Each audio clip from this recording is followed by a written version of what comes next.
The KVA's number one is dead, and Jonathan Irons is the leader of the world's largest private military corporation. What could possibly go wrong in this situation? What is up, everybody? This is the Mapped Out Gamer, and this is my commentary slash review of the mission Utopia in Advanced Warfare. Let's take a look.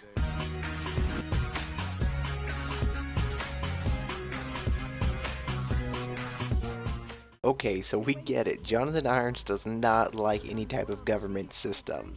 He would rather just run the whole show himself. And he's actually worked up quite a bit of an army, so he can basically do whatever he wants at this point. Remember, this is the beginning of Act 2 in the video game, so a lot of things are going to change. In the beginning of the level, Ilona asks to speak with you and Gideon privately. Take note in the beginning of the level as you see the headquarters of Atlas. Everything looks bright and shiny, it looks happy and prosperous. However, as you continue to walk downstairs with Gideon, the environment takes a different type of tone. It starts getting a little eerie, the lighting starts to dim, and this does well to set up the player for a great turning point in the story. After you hear Ilona's speech, basically the cat is out of the bag. She spilled the beans, everybody knows now. Well, not everybody technically, only Irons and his goons. Now that Mitchell and Ilona know about Jonathan Irons' true agenda, I knew this level was going to be a basic run and gun in order to escape from New Baghdad. Basically all you have to do to survive this level is to listen to the instructions that this unknown character is feeding you in your audio feed. This particular level does have some really cool blockbuster kind of cutscenes. And I really enjoyed them. They just looked over the top. They looked cool.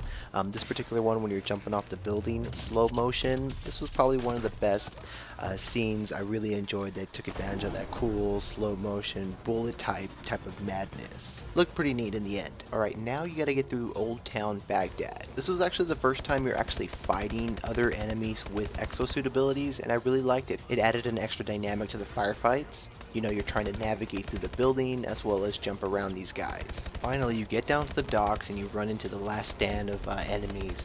Then they call in an ASG. This is kind of like a mech warrior suit type of thing, and you have to take it out. It was relatively easy to take out. Just throw some EMP grenades at it and blast it to hell.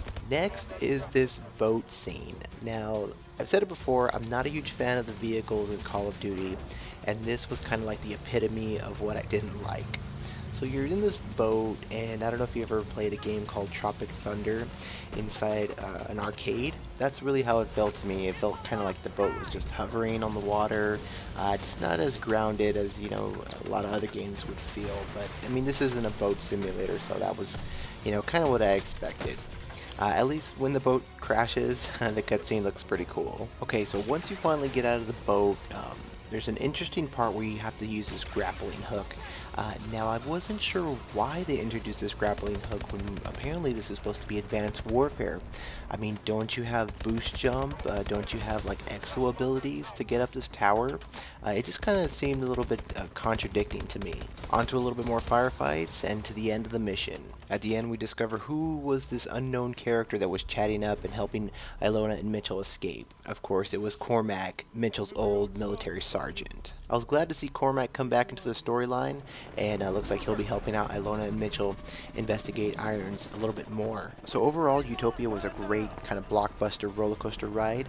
It had a lot of action compacted into one small level. Minus the whole boat scene, I really enjoyed this level. Thank you so much for watching, and you guys have a good one.